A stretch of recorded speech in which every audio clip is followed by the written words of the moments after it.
Olá, meus amigos e amigas, estamos de volta com um novo vídeo aqui no nosso canal.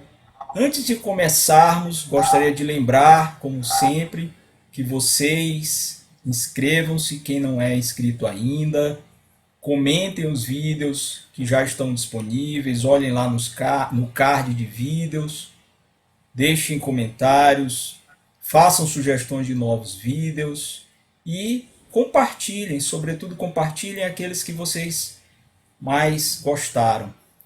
No nosso canal, é sempre bom lembrar, nós temos temáticas várias, sempre com o olhar transdisciplinar, multidisciplinar em direito, filosofia e literatura. Portanto, você que gosta de uma dessas áreas ou gosta de todas, procure aí que sempre vai encontrar algo que lhe agrade, lhe chame a atenção. E temos ultimamente também várias entrevistas. Nessa de hoje, que é especialíssima, nós vamos entrar nas letras jurídicas, né? Nós temos ouvido e conversado com muita gente aqui, principalmente da área de letras, né? Da literatura simples e pura, mas agora nós temos também a literatura jurídica, né? As letras jurídicas. E por que não dizer a temática acadêmica, científica, porque o autor e o convidado que está aqui conosco hoje vai mostrar para a gente uma obra recém-lançada, mas que na verdade vai chegar ainda às livrarias, já existe no site, nós vamos falar com calma aqui para vocês. Então, a nossa conversa vai girar em torno de assuntos atualíssimos, não tão simples, importantes, complexos, que geram muito debate, que geram muita dúvida, e é para isso que a gente vai tentar, de alguma forma, esclarecer aqui, a partir do resultado de uma pesquisa de mestrado, que o nosso convidado vai poder discorrer aqui como é que se deu, qual foi o impacto disso, o objetivo com a pesquisa. Enfim, nós estamos falando aqui do nosso convidado, Dr. Paulo Brasil Menezes.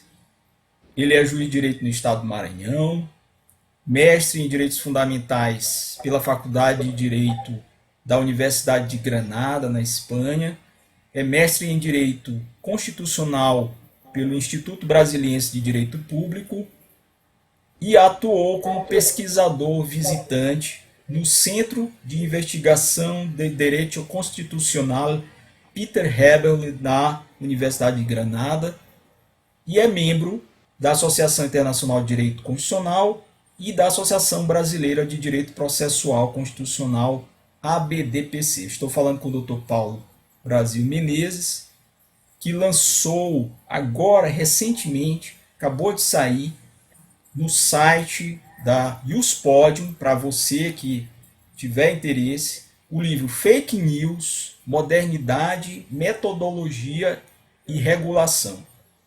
É um livro que traz uma temática inovadora e uma abordagem também de caráter acadêmico, contudo, que vai entregar, vai mostrar ao público brasileiro um objeto de estudo que tem sido alvo de debates, de entrevistas, de seminários, de reportagens, só que agora com um approach, uma abordagem que é de um operador do direito, mas com a linguagem acessível. Então, você que for ao site da Juspodium procurar pelo livro Fake News, Modernidade, Metodologia e Regulação, do Dr. Paulo Menezes, vai ter a possibilidade de, mesmo não sendo da área jurídica, ter um ótimo resultado final, um ótimo produto, que é o livro que foi resultado da pesquisa do mestrado dele lá na Espanha. Mas para a gente começar de vez a nossa conversa, eu gostaria primeiro de agradecer ao Dr. Paulo por receber esse convite e aceitá-lo para essa entrevista hoje conosco. Roger, boa noite. Queria inicialmente agradecer a Deus pela iniciativa, pela oportunidade de ter esse espaço para que nós possamos debater um problema tão complexo das nossas democracias. Eu queria agradecer também a você pelo convite a mim formulado. Para mim é sempre um prazer poder debater e tentar aproximar um assunto que é muito tormentoso para todo mundo, né, e tentar compilar determinadas ideias para que nós possamos chegar no mesmo denominador, que é procurar uma informação de qualidade. Queria agradecer também o nosso ouvinte, que aqui se dispõe a trocar ideias conosco para que nós possamos sempre crescer. Muito obrigado.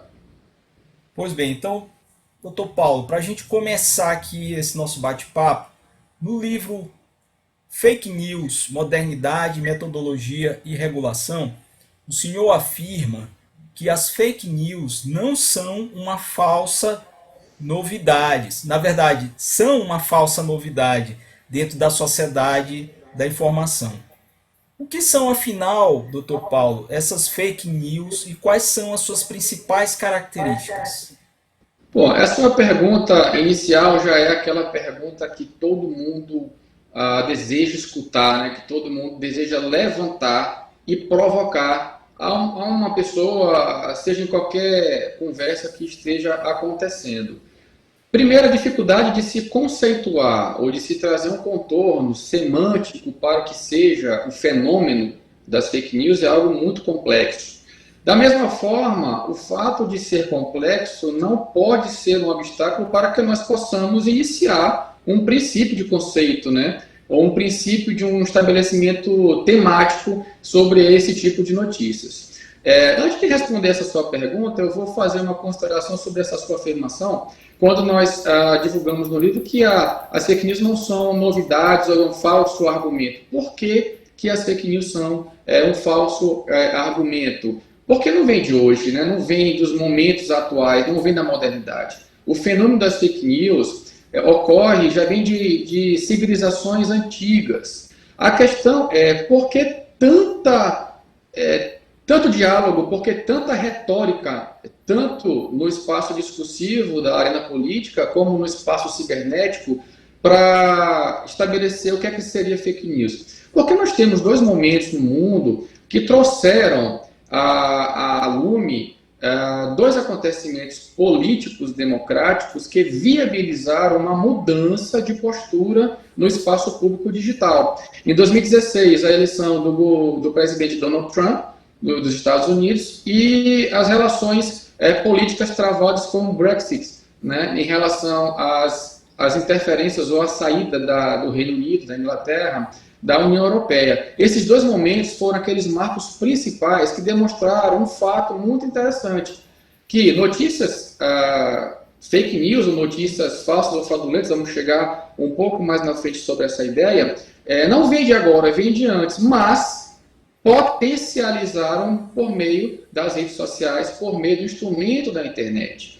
Por isso que as fake news, em tese, são uns argumentos que não vêm de hoje. Porém, o que vem de hoje é a sua propagação difusa e muito fácil de ser feita em qualquer meio de rede social. Então, essas câmaras de eco, os perfis, as redes sociais, as mídias cibernéticas, todo o aparato tecnológico contribuem para que as fake news se proliferem nas democracias ocidentais. E exatamente esses dois momentos foram os propulsores maiores, mais evidentes, de que as notícias falsas ou fraudulentas têm a aceitabilidade, têm repercussão e têm efeito na sociedade moderna.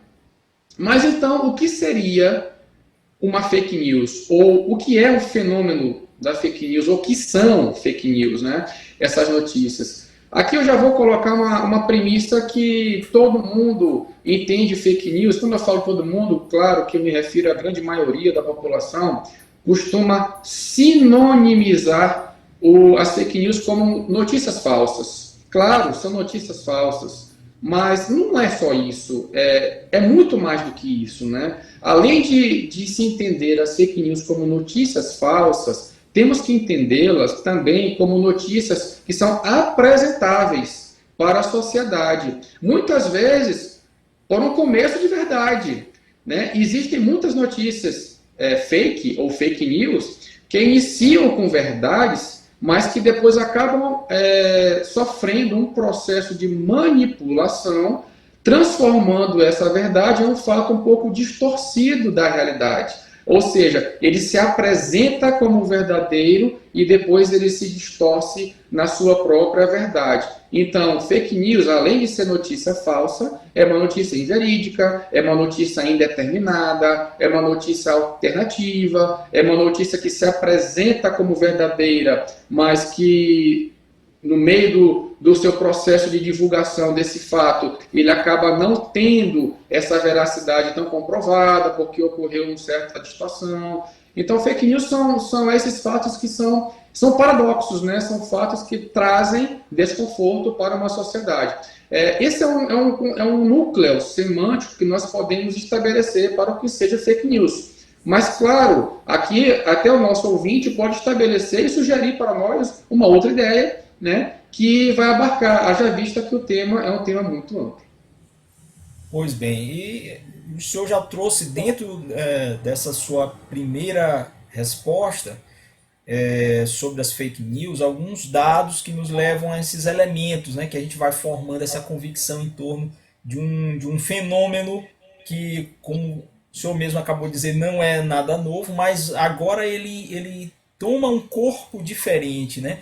E ele chega num momento, quero crer, doutor Paulo, esse fenômeno ele se torna hoje mais visível e mais pungente, né, mais forte, ele se potencializa justamente pelo que você falou, que ele encontrou o meio adequado e mais rápido para ele tomar essa configuração de uma suposta verdade, né, ou então uma verdade maquiada, uma falsidade maquiada de verdade. E aí o senhor falou em paradoxos, né? O senhor teria como tentar avançar um pouco mais dentro dessa sua fala? O que seriam então esses paradoxos dentro da pesquisa e que está no seu livro também que o senhor constata, né? Em relação a quando nós falamos das fake news? Porque elas apresentam certos paradoxos.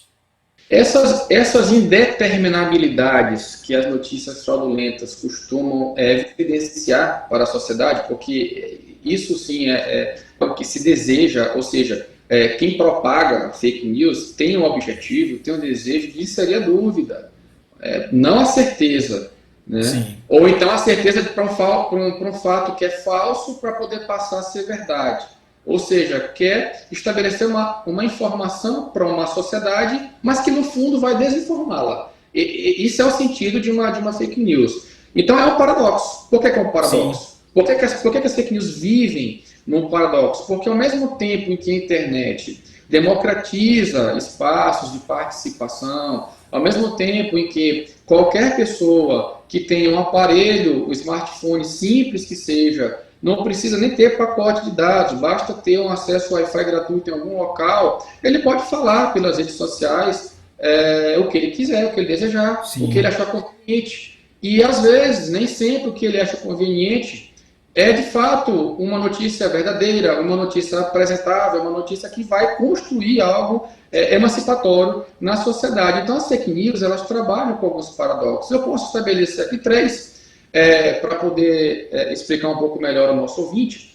O primeiro deles é o paradoxo de Popper, né? Karl Popper ele fala que a tolerância, né, ela vive num paradoxo com a intolerância, ou seja, o paradoxo da intolerância que o Popper nos ensinou diz o seguinte: a intolerância ela tem que ter uma restrinja, ela tem que ter limites, porque se não houver limites para a intolerância, a própria tolerância ela vai acabar regredindo. Então, para que nós, enquanto seres humanos, sejamos tolerantes, né, suportar a comunidade, o nosso próximo, nós temos que colocar alguns limites nessas intolerâncias. E como é que a sociedade propaga essas intolerâncias nos seus discursos, né, nos seus discursos digitais, pelas redes sociais ou nos seus discursos falados, né? E acabam acontecendo alguns exageros. Ou seja, o paradoxo de Popper traz uma visão retributiva, demonstra para a sociedade que ela tem um papel de reagir a essa intolerância para que não ocorra um problema com a nossa suportabilidade ao próximo ou com as instituições. Porque se nós não tivermos uma visão de retribuir para a democracia algo bom e algo efetivamente emancipatório, vamos deixar que os discursos de intolerância ou as fake news, que são também discursos de intolerância, acabem abarcando um cenário de domínio na nossa Sim, democracia. se Por isso que é um expandindo, primeiro né? paradoxo. Eu poderia também falar do segundo paradoxo, de uma forma mais rápida, da professora Samantha Besson, quando ela fala que o constitucionalismo, enquanto movimento racionalizador de poder, ele tem a Constituição como seu mote principal. Né? Todos nós devemos respeito à nossa Constituição, inclusive a Corte Constitucional, as Supremas Cortes do mundo. Ou seja, enquanto a Constituição também estabelece liberdades, também estabelece restrições, se essas restrições à democracia, ou seja, à liberdade democrática, forem listas, forem legítimas, elas vão até reforjar a própria democracia. Ou seja, no Claro. sentido de restringir, também há um sentido de aprimorar a democracia. Ou seja, aqui já traz a ideia de fake news numa perspectiva de contribuição, de Sim. constituição, uma visão constitutiva da democracia. E o último paradoxo que eu posso trazer ao lume, que eu posso resgatar aqui, é do professor já. Samantha Besson é uma professora da Inglaterra, e o professor agora que eu vou falar é o professor alemão, que é o Günter Teubner, né, que trabalha com direito, com questões sociais também. Ele fala que nós vivemos na modernidade no eterno paradoxo. Mas o paradoxo ele traz o quê? Um sentido ambivalente. Ao mesmo tempo que pode destruir relações, pode também iniciar novas perspectivas de construção. Ou seja, momentos ruins não somente trazem ou levam a população para situações ruins, mas abrem também perspectivas originais para que novos rumos sejam traçados nas nossas democracias. Ou seja, aqueles conflitos que eram simples com a modernidade, com a vicissitude da modernidade ou com as transformações sociais cada vez mais fugazes, estão trazendo uma complexidade para as insatisfações e para as pretensões sociais. Os conflitos que eram antigamente mais simples agora se tornam mais o quê? Mais Mais complexos. complexos, a ponto de serem considerados determinados paradoxos. Bem, então, nessa fala sua, a gente já vê como é que o quadro é interessantíssimo, né? E vocês também que estão aqui nos acompanhando nessa conversa com o Dr. Paulo, veem aí como é que esses elementos teóricos, vistos por vários pesquisadores, e ele também, que trouxe isso como objeto de interesse do seu trabalho, mostra que o fenômeno é muito mais rico em todos os sentidos, né? Naquilo que ele tem de potencialmente negativo, mas também no que tem de potencialmente viabilizador de alterações, de mudanças, de rumo, como ele acabou de dizer. Então, para que aqueles que acham que é um tema de fácil, né, compreensão, no sentido de que qualquer mera explicação em torno de que é apenas uma notícia falsa daria conta, né, do todo dessa perspectiva aí das fake news. Pois bem, então seguindo aqui em frente, o Dr. Paulo acabou de falar dessa questão dos paradoxos, que são muito interessantes mesmo. Dr. Paulo, no geral, qual tem sido a posição doutrinária? O senhor já adiantou alguns pontos aí, mas eu vou seguir um pouco mais à frente, né? E a percepção da academia, né, dos meios acadêmicos, em torno desse fenômeno, né, que foi até uma das coisas que, com certeza, o levaram à escolha, né, desse objeto de pesquisa. E qual é a relevância dentro do cenário mundial, na sua percepção, do que temos visto na internet e nas redes sociais? Ou seja, a tendência, como é que se tem visto esse, não só no ponto das pesquisas, do que se tem ainda a avançar na compreensão do fenômeno, mas naquelas suas, naquilo em que ele afeta a sociedade, tanto pelo lado positivo quanto pelos seus malefícios, né? Malefícios sociais, malefícios jurídicos. Queria que o senhor avançasse um pouco para a gente também nessa temática, com gentileza. Ok. Bom, eu queria ressaltar que existe um professor brasileiro excepcional, um professor de todos nós, né, Técio Sampaio Ferraz Júnior. Ele Sim, estabelece a ideia das notícias falsas como notícias fraudulentas, né, que seria uma temática ou um termo que fosse talvez hoje o termo mais apropriado para que nós pudéssemos encarar o fenômeno das fake news. Se pudesse estabelecer um nome, o que é que são fake news? Seria interessante que nós não hesitássemos em pensar, são notícias fraudulentas. Por quê? Porque as notícias sim, fraudulentas abarcam as notícias falsas e as notícias que se apresentam como verdadeiras e que depois sim. passam por um processo de descontinuidade ou de manipulação. E aí vem a lume a pós-verdade, vem a lume uma série de situações que no fundo, podemos convergir para aquela ideia que estabelece a nossa disjunção do nosso momento, que é o quê? O desequilíbrio do Estado democrático de direito, ou então a instabilidade para as democracias. Né? Então, esses são termos que são gerais. Interessante sua pergunta, porque a visão dos americanos, dos professores americanos, dos grandes estudiosos americanos, tratam de um ambiente informacional, quando falam de fake news, e estabelecem três modalidades para esse ambiente informacional. Eles utilizam as fake news como disinformation, que são aquelas informações, aqueles fatos, né, que são categoricamente expansíveis ou emanados, divulgados com o objetivo exatamente de atrapalhar o entendimento da sociedade. Né? Confundir, né? Exatamente. Existem também as misinformations, que são as notícias, os fatos, na verdade, que são divulgados, mas sem aquela intenção. Acabam deturpando, mas sem a intenção de ocorrer essa finalidade. E existe uma terceira categoria, que é malformations, que são aquelas informações que têm até um cunho de realidade, mas que no fundo, acabam não sendo reais, porque uma série de situações que aconteceram no meio do caminho atrapalharam o rumo da história, ou o mau entendimento de uma parte, que aí já divulga um fato outro, ou de certa forma algo que desvirtuou o entendimento e por aí vai. Ou seja, é um núcleo, um tripé que alguns professores americanos costumam utilizar, que é bastante interessante. Então, se você for me perguntar, existe um consenso no mundo globalmente, já que é um conflito complexo, já que é um problema global, existe uma ideia mundial sobre fake news?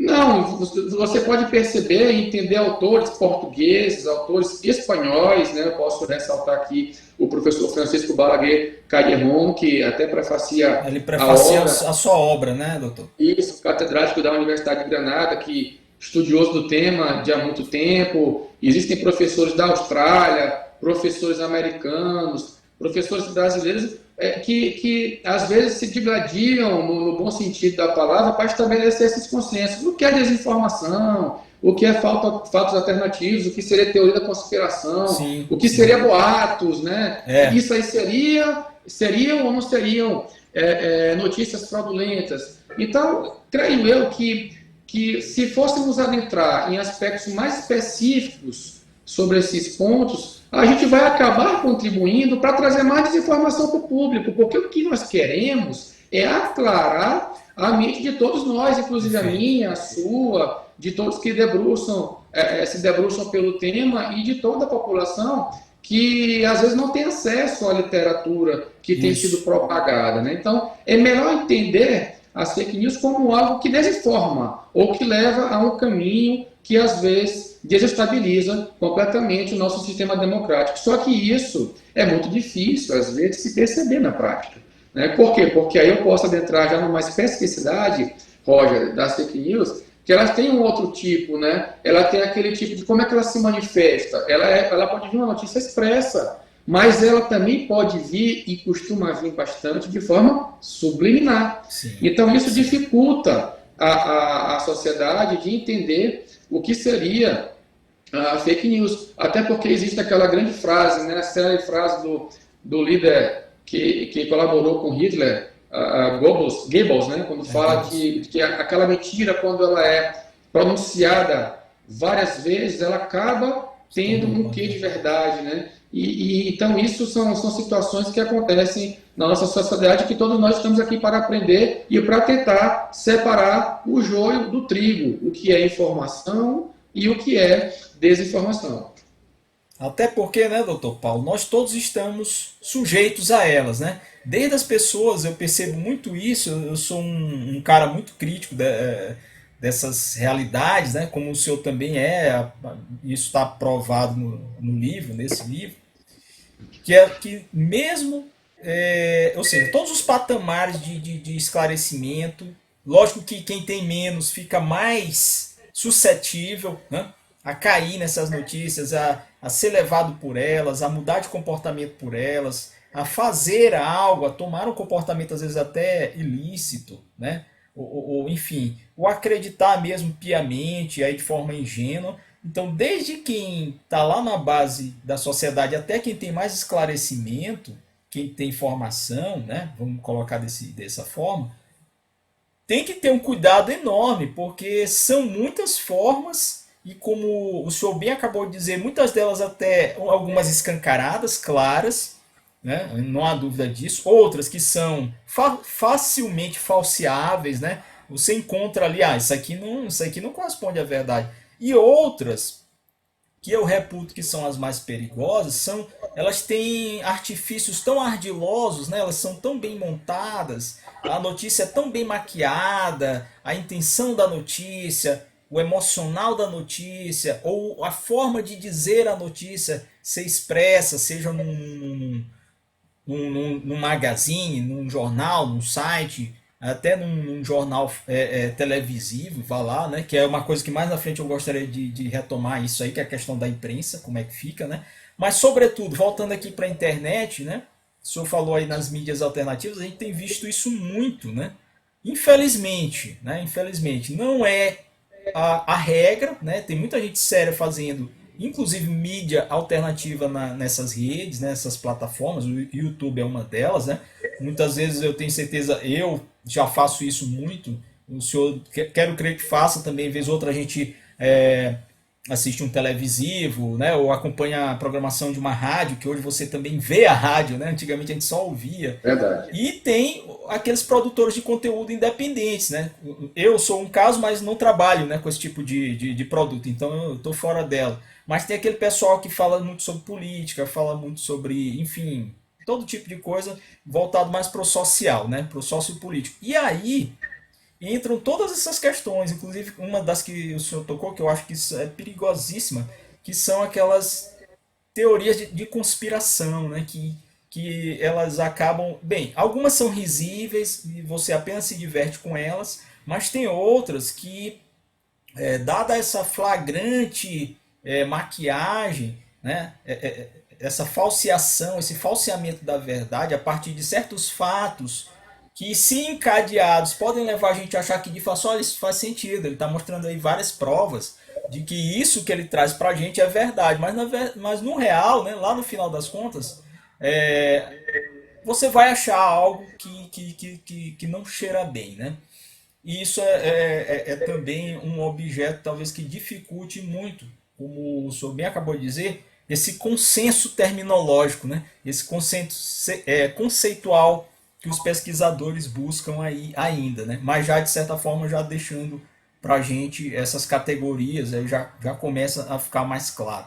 A pergunta, doutor, como superar o problema da inexistência de uma normativa regulamentatória, de regulamentação acerca dos casos judiciais mais complexos que envolve esse fenômeno?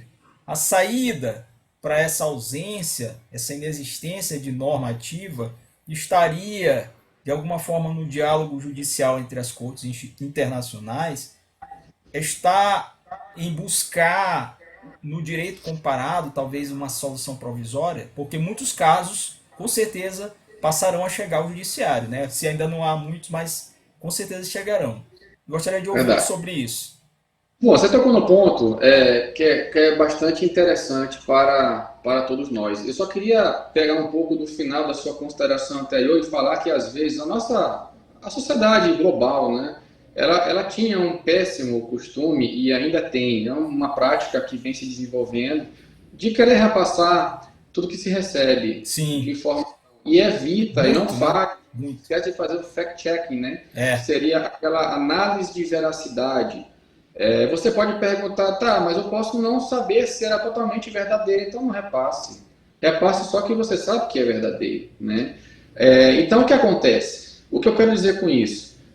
Na teoria, e isso é fácil e bonito de se falar, mas quando nós analisamos determinadas sociedades civis que se inserem em contextos democráticos totalmente distintos, não temos o mesmo senso, a mesma prática, a mesma preocupação e o mesmo compromisso até constitucional de assim atuar. Por exemplo, quando analisamos as sociedades europeias, né, em tese, sim, são sociedades mais inseridas em contextos democráticos mais consolidados. A democracia norte-americana vive em conjuntura mais aprimorada, já são democracias mais antigas, que se organizaram de uma outra forma. A democracia brasileira, como a democracia da América do Sul como um todo, já vive em outro contexto, em outro time, né? Que trazem mais de sabores assim, convergentes e divergentes, mais embates. Então, como é que é muito difícil você estabelecer por um consenso da sociedade essa necessidade de, antes de eu propagar as coisas, eu preciso checar. checar. Mas já estamos saindo do zero, já estamos nos desenvolvendo Sim, para que isso possa ser uma prática interessante. Para responder a sua pergunta sobre a inexistência da lei, e aqui não é uma particularidade ainda na nossa República Brasileira, existem várias nações que ainda não têm regramentos abstratos sobre a regulamentação, né, de fake news. É um grande e grave problema, mas graças a Deus, daqui a um tempo nós vamos caminhar para poder chegar em algo já efetivamente realizado, mas que sempre vai precisar aprimorar. Vamos lá. Qual é o órgão que primeiro conhece dos problemas sociais? É o Poder Judiciário. Quando a sociedade ela tem um grave problema, ela precisa se dirigir a quem para resolver o seu problema? Ao Poder Judiciário. Então, o Poder Judiciário ele tem uma particularidade e tem uma responsabilidade para poder atuar no combate da desinformação, ou seja, atuar na defesa da informação. Isso está sendo tratado na parte final do meu capítulo 3º, que trata da regulação, quando eu estabeleço qual é o papel das instituições na defesa da informação. E ali eu elenco o papel da mídia, o papel da sociedade, o papel do executivo, o papel do legislativo e o papel do judiciário. Eu vou responder só em relação a esse último agora, porque foi a sua pergunta em relação a ele. sim. Como é que o judiciário resolve? Não tem uma lei para poder dar justificativa de uma legalidade constitucional para poder se preservar a autonomia jurídica e assim dar uma resposta jurídica àquele problema, àquele complexo, àquele conflito complexo.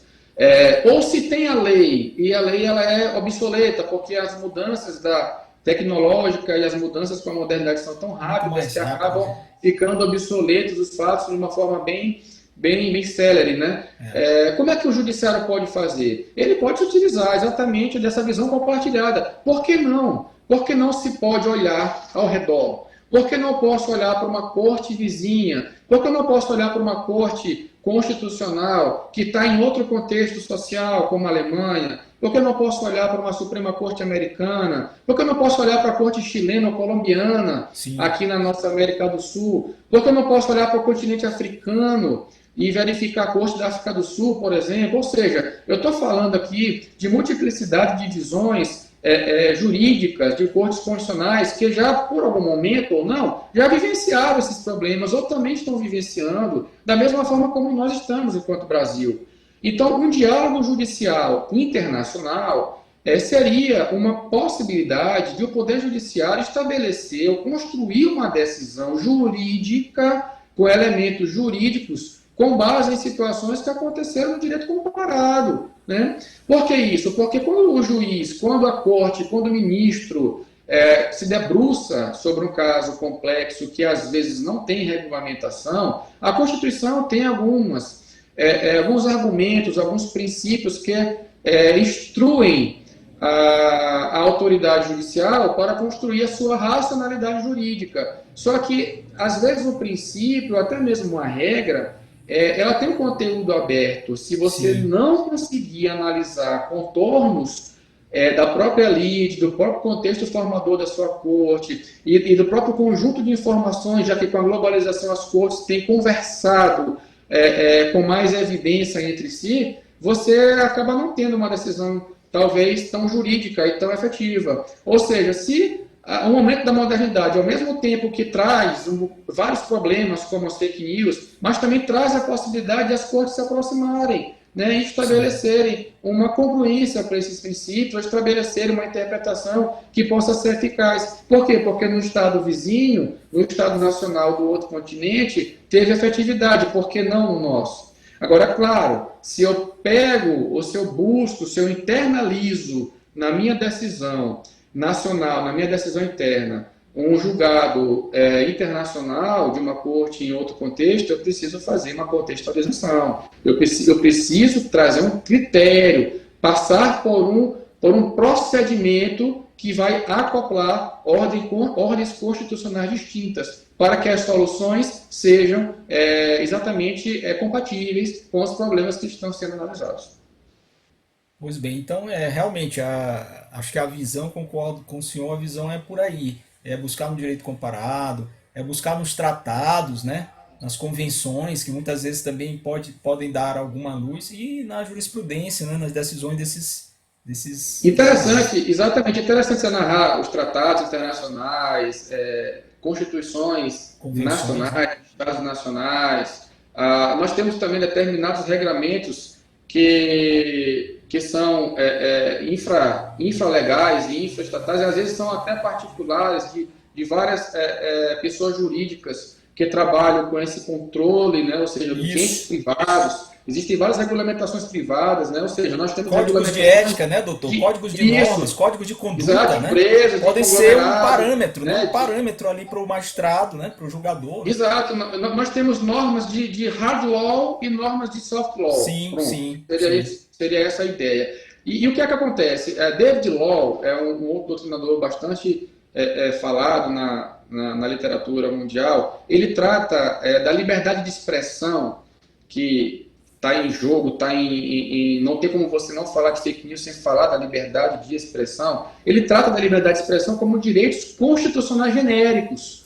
Por quê? Porque estão em qualquer regramento das democracias, está nos regulamentos europeus, está na Convenção Europeia de Direitos Humanos, estão artigos espalhados nas constituições da Espanha, nas constituições de Portugal, está na Constituição de alguns países africanos, está na Constituição brasileira e tem a primeira emenda americana, É. ou seja, são direitos genéricos. Mas como especificamos ele? Como nós pegamos essa generalidade da liberdade de expressão e trazemos para os particularismos dos conflitos globais complexos que aparecem nos tribunais todos os dias, né? Principalmente quando Sim, não há lei. Por isso que o sim. diálogo é importante e por isso que a procedimentalização dele, trazendo elementos para que sejam contextualizáveis os fatos, também são muito mais eminentes e relevantes também. Doutor Paulo, no primeiro capítulo, ainda tocando em assuntos que vocês que estão aqui acompanhando esse bate-papo, o livro vale a pena, mais uma vez vou lembrar.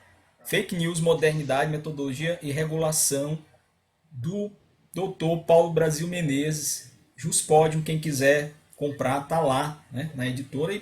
E logo em seguida, não vai demorar muito, nas boas livrarias do ramo, nas jurídicas, principalmente. Mas voltando ao primeiro capítulo, que já traz, já em seu bojo, uma série, já nos introduz uma série de questões muito polêmicas e ao mesmo tempo que vale a pena a gente aprofundar, né? O senhor aborda a questão do ecossistema do discurso online, né? Essa terminologia, esse termo. E aborda também a proliferação das fake news. Nós podemos afirmar que esse meio, ou seja, esse ecossistema aí online, é o lugar por excelência para a proliferação dessas distorções sobre os fatos que o senhor muito bem apontou aí no seu trabalho? Ele é o Sim, principal, ele é o esse mais, termo, vamos dizer assim, ele é o, não é o único, né? Porque a gente sabe que não é o único, mas ele é o sim, meio mais favorável para que essa disseminação seja rápida e constante. exatamente. Esse é um termo também acunhado por alguns professores americanos, mas que é tratado também diante de professores europeus e brasileiros. Veja, quando nós vamos para a natureza, para o Pantanal brasileiro, para a floresta amazônica, para um ecossistema natural, ali é o habitat da girafa, né, dependendo da sua região, o habitat dos animais silvestres. E o nosso habitat, enquanto ser humano racional, na modernidade, no constitucionalismo do século XXI, está sendo qual? A nossa arena está se digitalizando. Os nossos discursos estão sendo o quê? Online. Veja uma coisa, as instituições, as autoridades, os líderes políticos das nossas democracias têm passado as suas mensagens para o público por meio de redes Redes sociais. sociais, Então, o ambiente ficou digital, né? E esse ambiente digital, ele é ocasionado pela internet. Quando você toca nesse ponto que não é o único meio, mas é o principal, isso é um fato. Por que não é o único meio? Porque nós temos a mídia tradicional, nós temos o sim, sim. jornalismo, né? Nós Jornal temos escrito, aquilo né? Um que jornal escrito, né? isso, aquilo que se chama de gatekeepers, né? Sim, Que é a mídia tradicional, que está passando por uma emblemática crise. é uma Por que está crise. passando por uma crise? Porque a Verdade. informação está descentralizada. A informação não passa mais pela exclusividade do jornal, pela exclusividade da mídia escrita. Por quê? Porque todos nós, diante de aparelhos simples, com internet simples, podemos falar algo, né? Nas redes sociais. Por isso que as redes sociais que perfazem um cenário digitalizado ou cyberespaço traz, ao mesmo tempo, ponto positivo de estabelecer novas mudanças e também estabelecer novas participações, democracias mais aprimoradas, traz também esse problema de informações ou de fatos cruzados. Ou Sim. seja, vivemos numa visível encruzilhada factual. Ou seja, são fatos de toda sorte sendo divulgados. E nós, enquanto receptores de mensagem, ficamos ali sem saber ao certo onde está a veracidade e às vezes repassamos o que não é verdadeiro. Sim. E aí se continua proliferando as fake news. Só que qual é a diferença? Com uma clicada, com uma curtida, você pode estabelecer automaticamente uma informação para milhões de seguidores. Sim. Algo que numa mídia mais tradicional não é possível. Ou seja, a amplitude é tão grande que o efeito disso estamos vivendo a cada momento. Né? Ou seja, não temos nem como trazer uma dimensão de hoje, como seria em termos de quantidade, número, de como seria essa democracia estável, tem ocasionado, porque é algo tão misturado, é algo tão difícil de mensurar, que nós estamos vivendo numa sociedade digital onde passamos informações para um sem número de pessoas. E o tempo todo, né? O tempo todo. Se você for observar, e o ouvinte aqui, interessante que quando tem seu smartphone, a depender do seu aparelho, vai trazer um resumo do seu dia, do que foi pesquisado no seu smartphone. Sim. E vamos lá, a gente pode ficar horrorizado. Sim. Quando pegamos o nosso relatório diário, lá está dito a quantidade de horas você ficou, né, que foi gasto com redes sociais. Inclusive a quantidade de bateria que foi gasto no telefone também com redes sociais. Também. Será que antigamente era assim? Com certeza não. Não. Então, outro panorama, né, doutor Paulo? A gente vê aí. O panorama é outro. O ecossistema exatamente é do discurso online. Muito diferente. O ecossistema mudou. Nós estamos sai da arena pública, né? A gente sai da arena pública, né? Da esfera pública, como dizia o Habermas, né?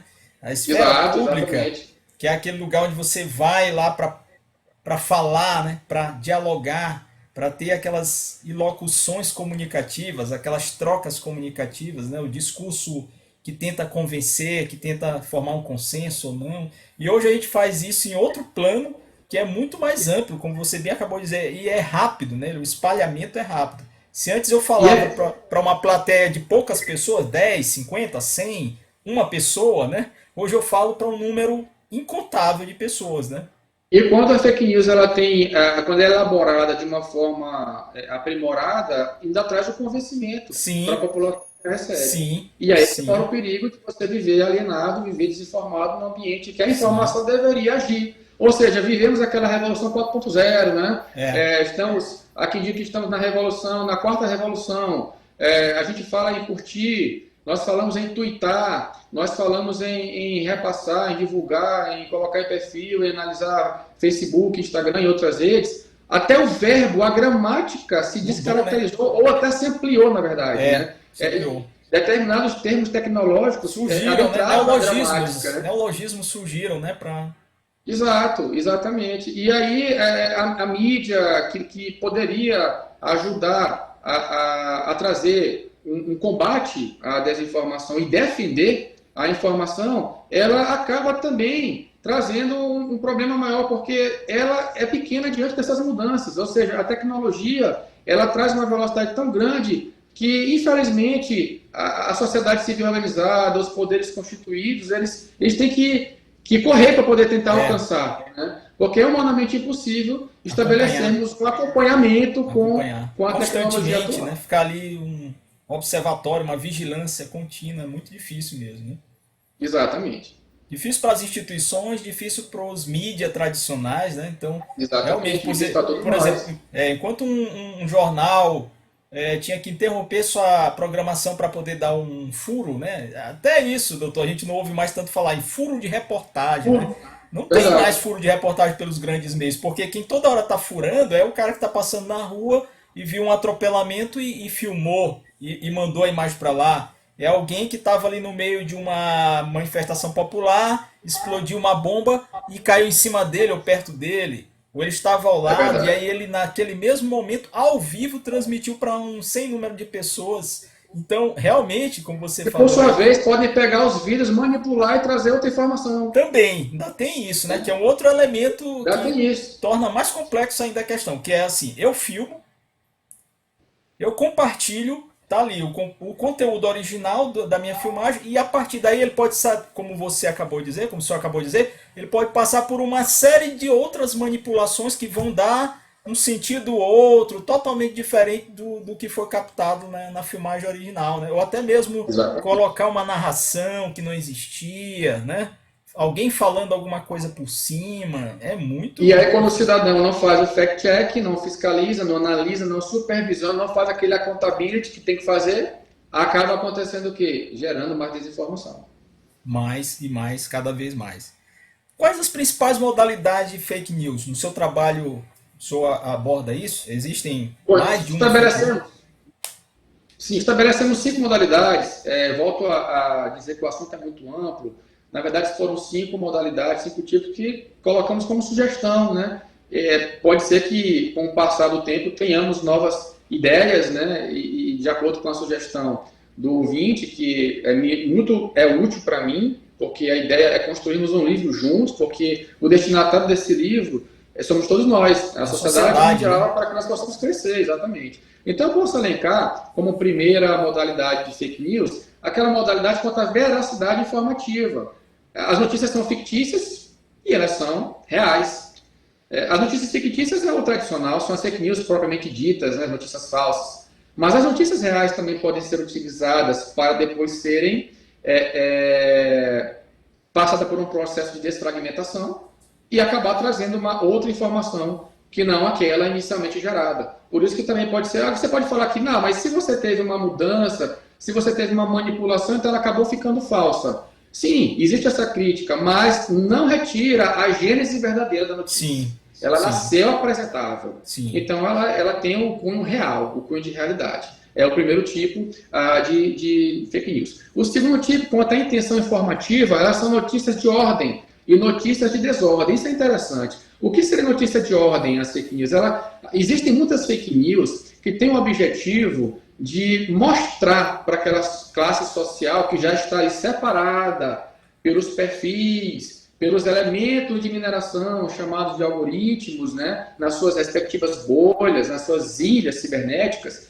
Existem aquele tipo de notícias que passam paz o tempo todo, a ausência de guerra, ou que não está tendo revolução, ou que as democracias estão com poucos problemas, que as eleições, que os políticos, que os líderes políticos eles estão em consenso. É uma forma de você levar para uma camada da sociedade, talvez com menos condição de entender, de ler, que não tem tanta oportunidade de procurar se aprimorar, trazer aquela ideia de que está tudo bem, e cada vez mais, quando tenta colocar a população nessa regularidade, nesse conforto, existe o que por trás disso? Mais desinformação, porque ao mesmo tempo que eu trago a ordem para aquele nicho de público que às vezes não é tão compromissado em procurar saber, eu estou trazendo, mostrando para aquele outro lado do nicho que existe muita desordem. Então, nisso, as fake news acabam segregando as comunidades em perfis separados, de acordo com a sua preferência. Nós não navegamos mais na internet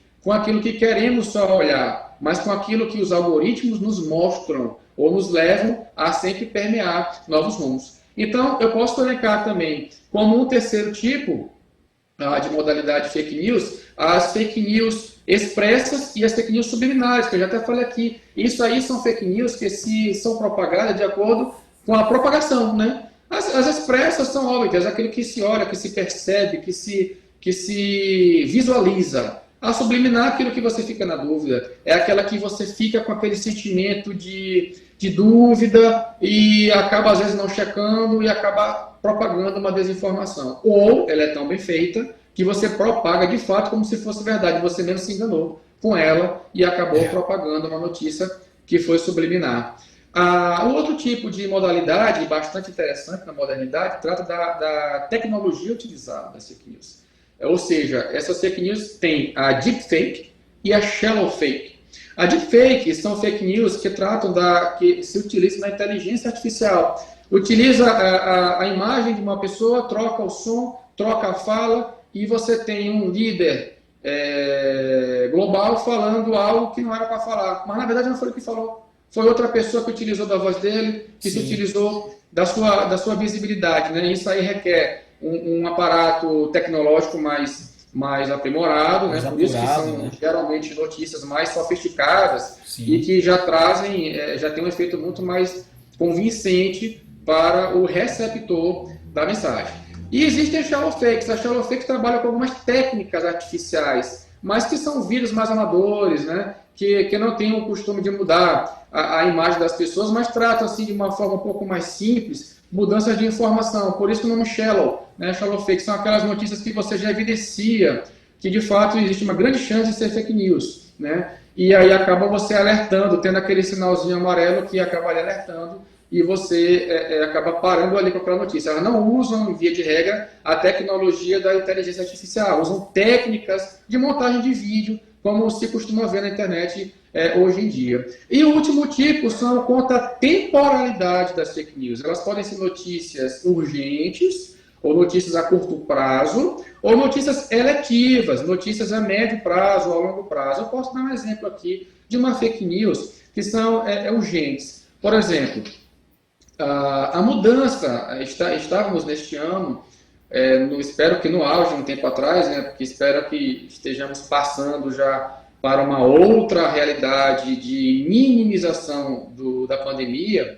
Passamos por um momento muito mais drástico anteriormente, quando o coronavírus estava de uma forma bastante disseminada e as Olimpíadas tiveram que ser o quê? Redesignadas nas datas, né? E naquela época tinha até vários rumores se seria ou se não seria remarcada esse cronograma dos Jogos. Então, essas notícias que aconteciam, tinha muitas fake news envolvidas, porque eram notícias urgentes, que as Olimpíadas iam acontecer logo. Então, eram fake news bastante incisivas, até em grande quantidade, porque precisava, em curto prazo, mostrar para a sociedade um engano, né? Tirar a sociedade dessa informação. Já as notícias falsas ou fraudulentas, que são eletivas, são aquelas notícias um pouco mais gerais, que trabalham com o tempo a seu favor, ou seja, não tem aquela necessidade de logo trazer a desinformação, mas em algum momento ela vai ter essa necessidade. Eu vou dar um exemplo aqui. As notícias de carro hoje em dia, que tratam dos carros híbridos, dos carros elétricos, né? As montadoras têm que ser aprimoradas, as montadoras concessionárias,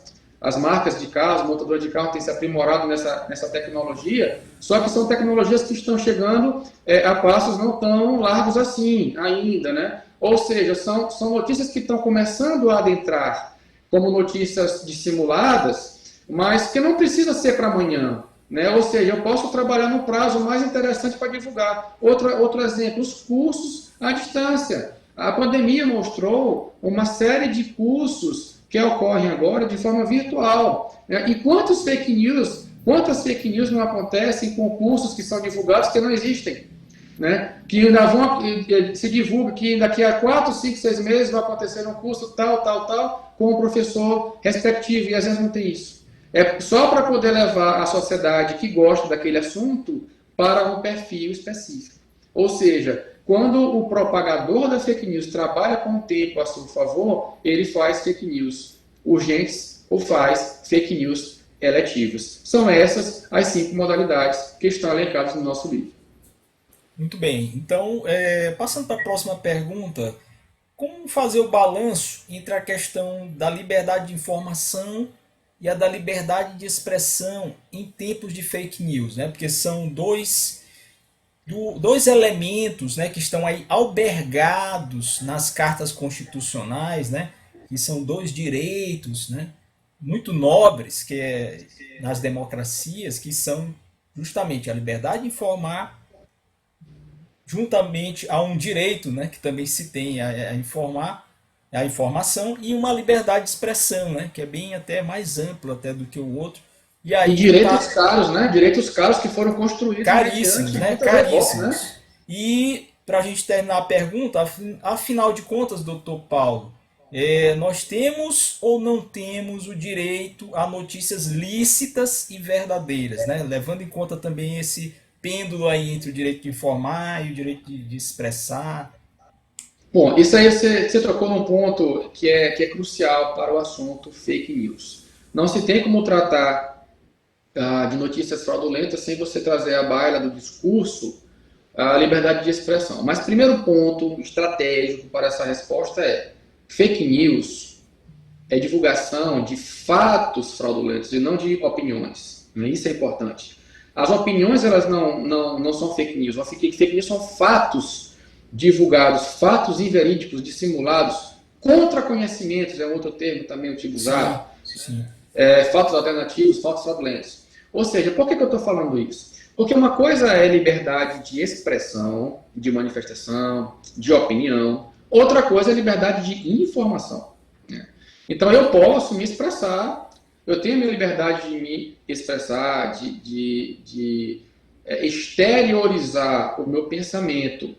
E também tenho a liberdade de exteriorizar uma informação, um acontecimento, um fato. Mas, ao mesmo tempo que eu, enquanto cidadão, tenho o direito de externar, de propagar, de colocar para fora de mim, por exemplo, um acontecimento, eu tenho um dever de quê? De respeitar o direito do outro. Ou seja, existe a liberdade de informação em 2 dimensões. Na dimensão ativa e na dimensão passiva. A dimensão ativa é a de informar, que eu tenho direito. Mas eu também tenho direito de ser informado. Ou seja, tanto eu posso propagar um fato aqui para o Roger, e ele lá tem o direito de ser informado, quanto o Roger pode propagar um fato e eu tenho o direito de ser informado. Agora eu pergunto para vocês, se ele propagasse, que não é o caso, mas se ele propagasse, hipoteticamente aqui, um fato dissimulado, e esse fato chegasse até mim, ou seja, que sou o sujeito passivo, que eu tenho o direito de ser informado, esse fato é um fato mentiroso, um fato dissimulado, isso é informação?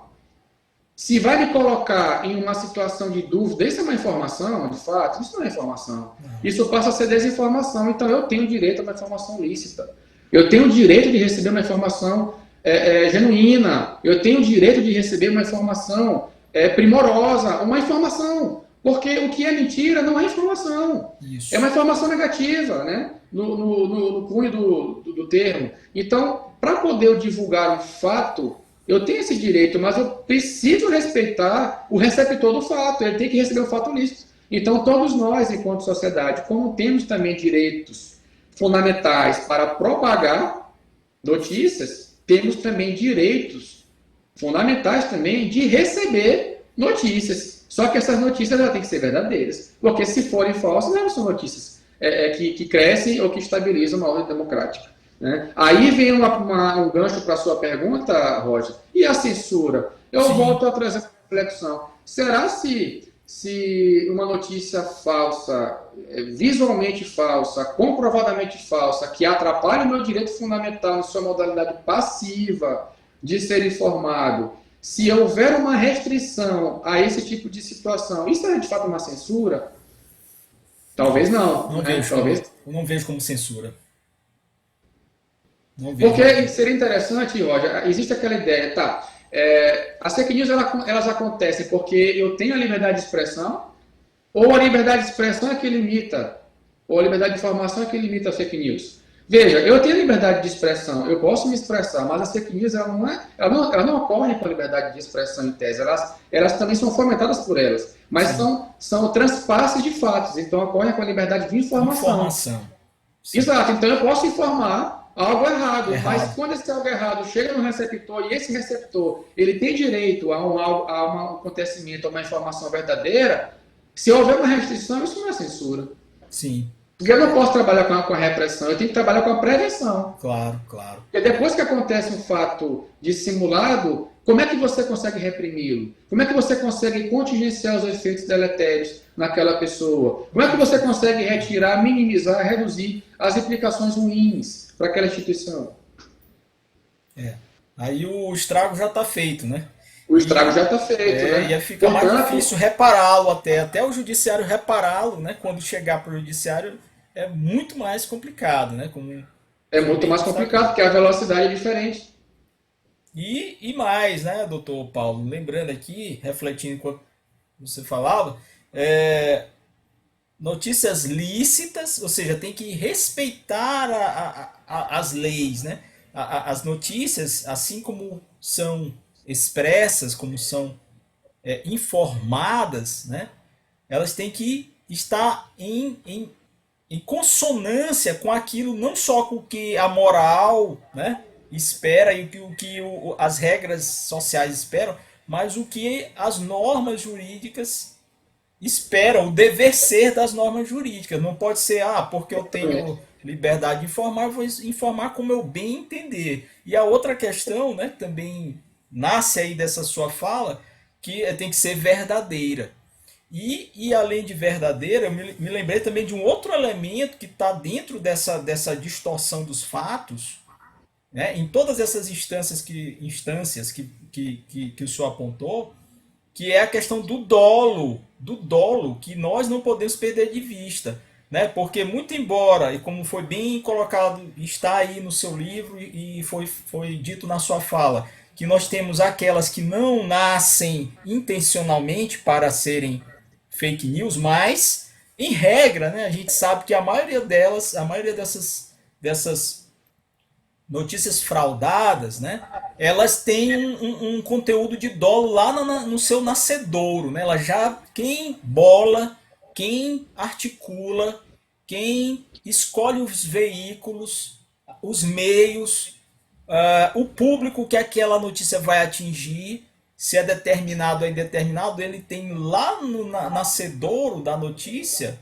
da fake news, um dolo, né? Ele tem um dolo. Então acho que isso também tem que ser levado em consideração quando chegarem os instrumentos regulatórios e quando chegarem os casos aos tribunais. O senhor concorda comigo?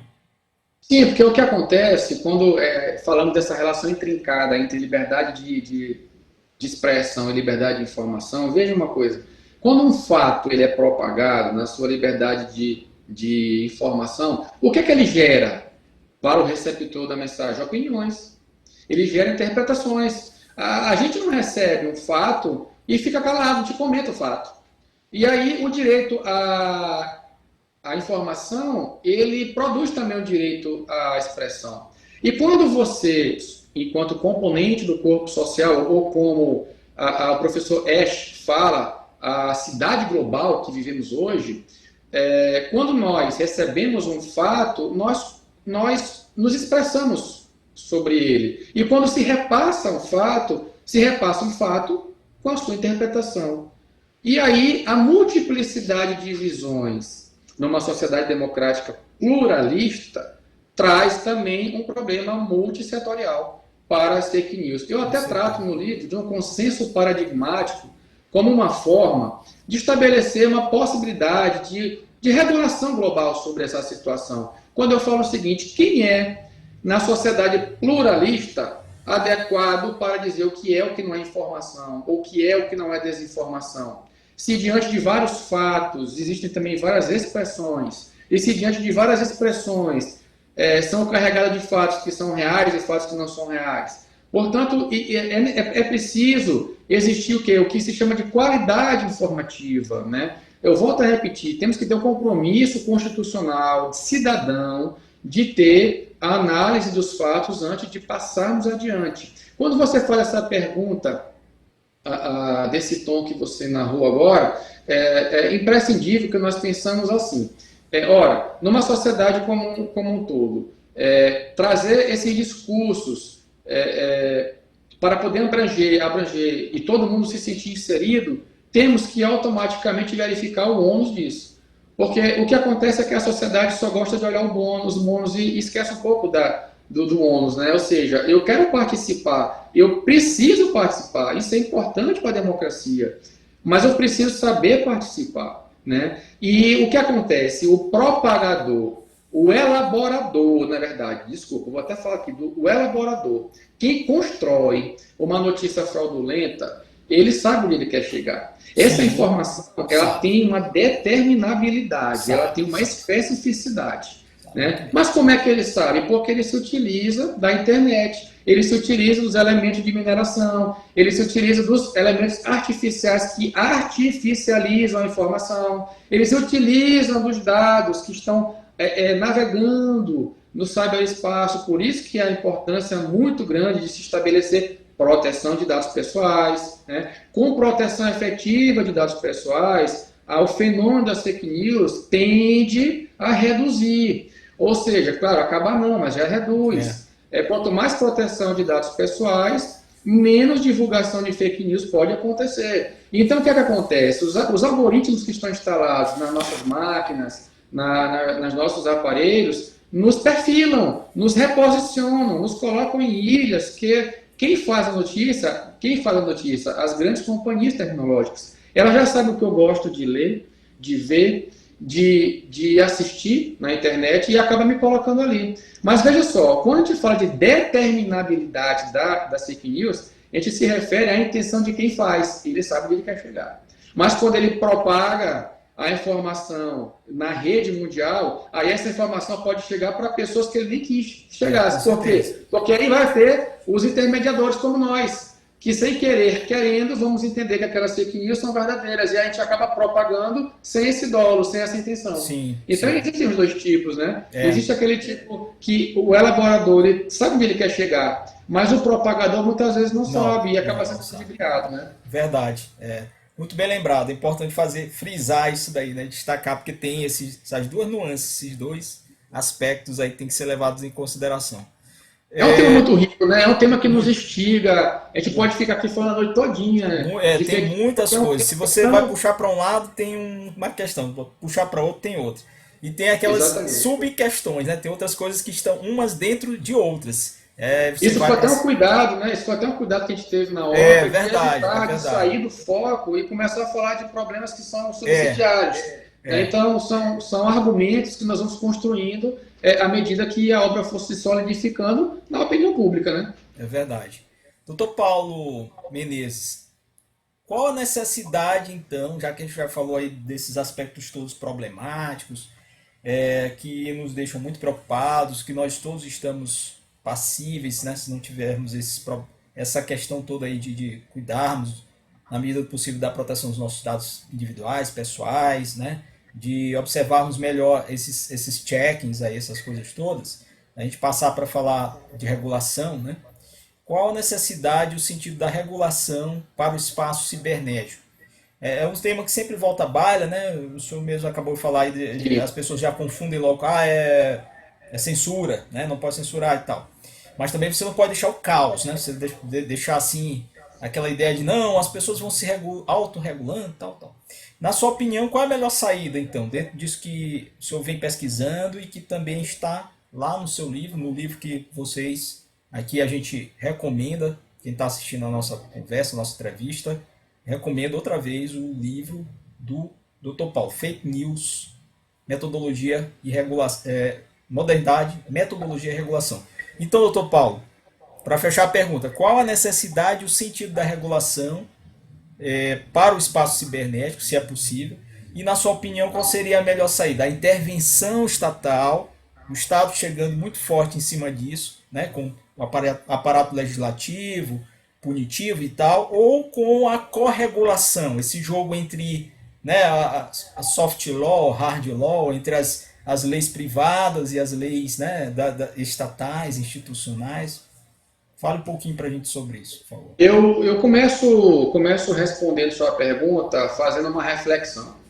Se fôssemos agora fazer uma pesquisa rápida ao longo de 5, 10 anos, quantas agências controladoras de checagem existiam antes e hoje existem, né? E aí eu quero render aqui fazer uma remissão até a campanha do Tribunal Superior Eleitoral, Sim, comandado pelo ministro Barroso, Luiz Alberto sim, Barroso, que sim. se preocupou bastante com o problema das fake news. Haja vista o próprio nascedor de toda essa discussão ter exatamente sido evidenciado pelas democracias nas suas eleições, que até, podemos abrir um parênteses aqui, trazem cyberpopulismos, né? Que Verdade. já é outra temática, né? Outro tema, Então, o né? que acontece? Sim, sim. Exatamente. O ministro Barroso, ele se preocupou e estabeleceu convênios, né, o TSE, com algumas agências que controlam os fatos, né? E tem várias agências no Brasil que têm essa particularidade, trabalham apenas nisso, de checagem de fatos. Isso é muito importante.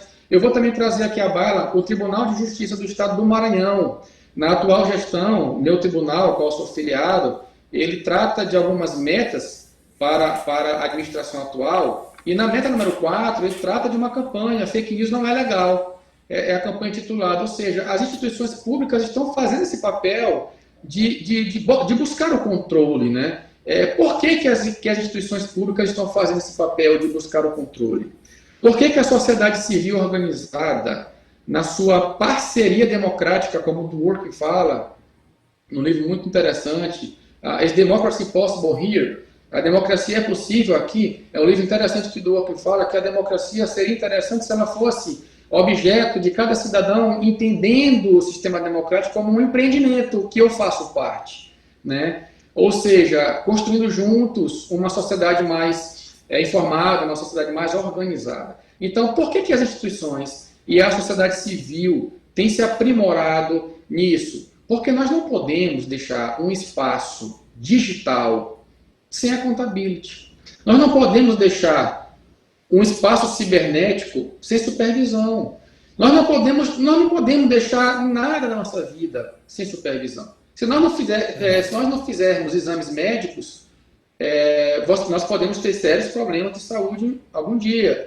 Se você tem uma empresa e se você não faz a sua auditoria interna, você não tem como saber onde você pode melhorar. Se você faz parte de um órgão público e você não faz as suas fiscalizações também, você não tem o feedback daquilo que se precisa angariar de estímulos, né? Então, tudo isso, em sentido lato, chamamos de accountability, de supervisão, de acompanhamento, né? Mas quem deveria fazê-lo para o combate da desinformação no contexto global das democracias contemporâneas? Seria o Estado? Será que o Estado sozinho ele tem essa capacidade, o aparato necessário, tanto técnico como de recursos humanos, para com rapidez estabelecer balizas relevantes para a sociedade? Talvez não. Será que as empresas também sozinhas, numa autorregulação, fazerem isso também, apesar de ter um aparato melhor, mais dinâmico, mais sofisticado, também seria interessante? Talvez não. Então, qual seria uma solução que tem permeado a literatura jurídica atual? Ela vem do direito alemão. E ela é chamada de corregulação ou autorregulação regulada. Porque é um trabalho de hibridização entre o poder público e o poder privado. Exatamente porque a nossa sociedade do século XXI, ela não está mais numa relação vertical entre cidadão e Estado. Ela está numa relação reticular, como Sabino Cassese, que é um ex-juiz do Tribunal Constitucional da Itália, que tem maravilhosos livros, fala. Ou seja, a sociedade hoje ela está envolvida em uma relação horizontal, uma relação, né? Que outros têm, uma relação em rede. Inclusive a horizontalização do direito constitucional, né? Dos direitos fundamentais, né? Em relação ao privado, exatamente. Né?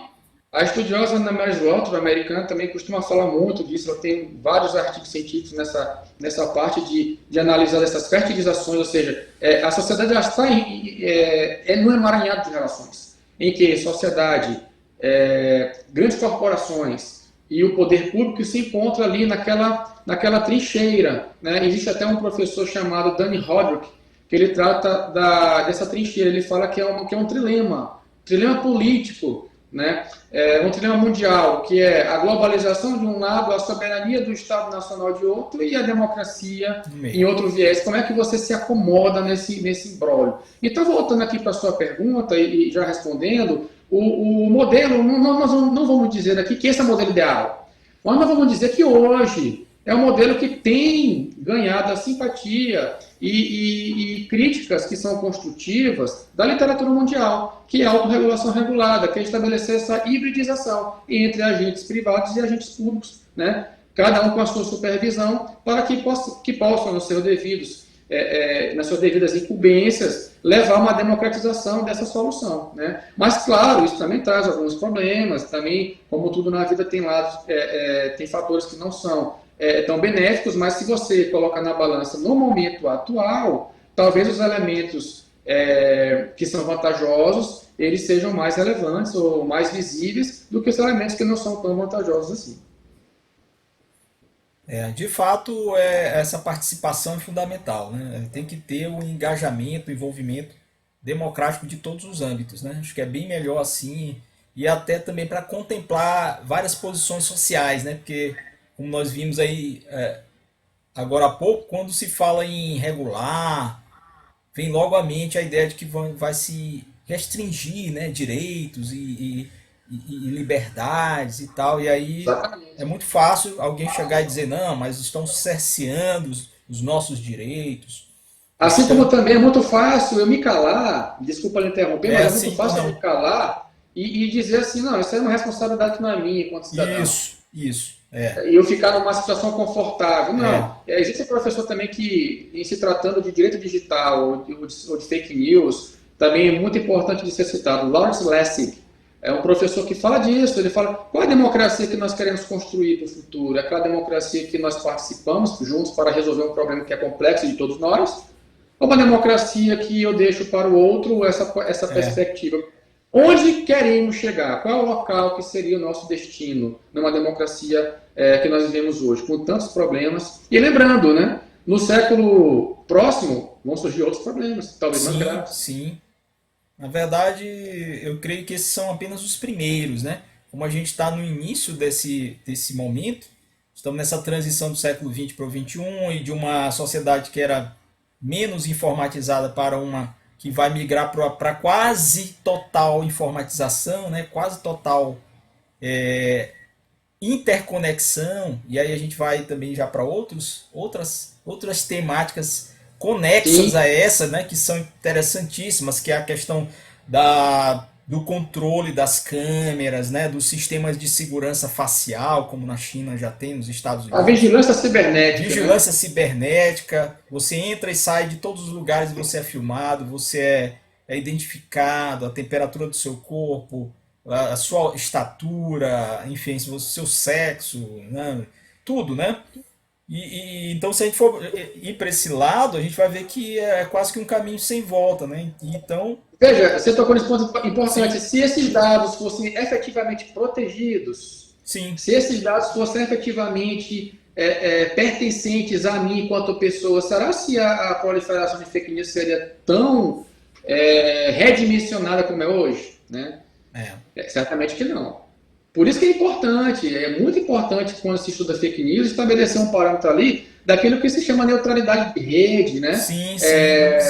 se realmente existe neutralidade de rede, eu queria instigar aqui o nosso ouvinte a refletir. A neutralidade da rede, ela existe de fato? Ora, se as grandes companhias tecnológicas, desculpa, detêm quantidades vultosas de aplicativos e de técnicas de algoritmos para poder captar nossas preferências, para manipular aquilo que nós fazemos, como é que nós podemos falar de uma neutralidade em rede? É um pouco complicado no mundo atual, mas se uma proteção fosse efetiva, ou fosse em maior grau, certamente o problema dessas fake news poderia ser um pouco mais administrável, né, atualmente.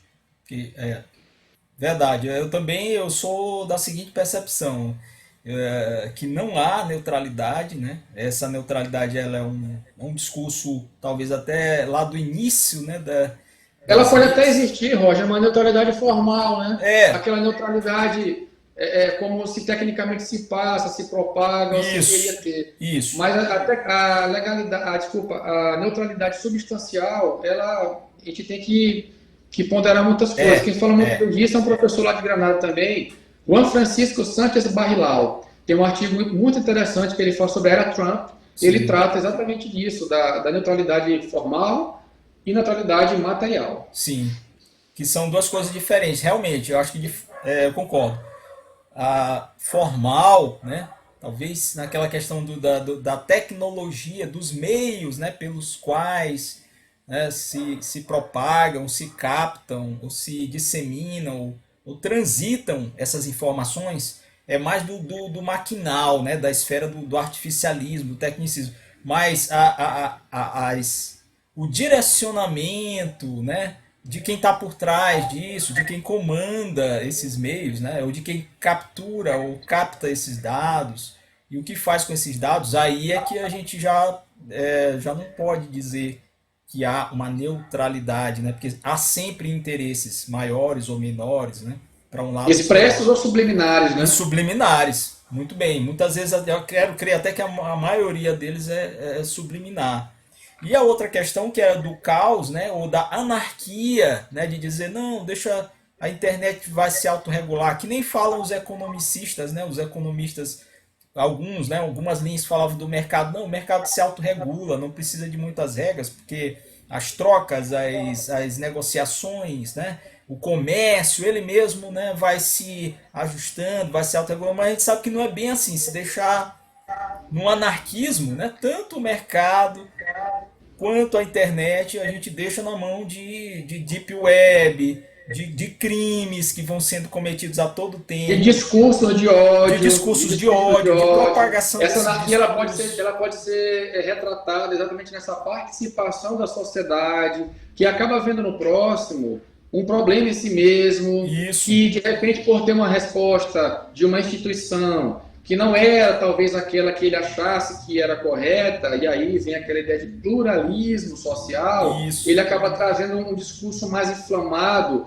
E vamos ser bem aqui sinceros, né? Existe uma diferença entre um discurso mais inflamado, mais acalorado, mais veemente, um discurso mais emotivo, do que um discurso falacioso, um discurso desrespeitoso, um discurso que coloca a sua instituição democrática construída mediante revoltas civilizatórias gigantescas em situações completamente ruins, né? Aí você faz com que a sua sociedade deixe de confiar na sua instituição. Aí você começa a trazer uma série de backlashes, ou seja, uma série de refluxos sociais que vão contribuir ainda mais com a desinformação, né? Então eu não posso chegar e falar que meu próximo fez algo ou que minha instituição é assim assada de uma forma desrespeitosa, muitas vezes caindo em crimes, incorrendo em práticas delituosas, em alguns tipos penais, ou se não nisso, pelo menos em responsabilizações civis, Civis,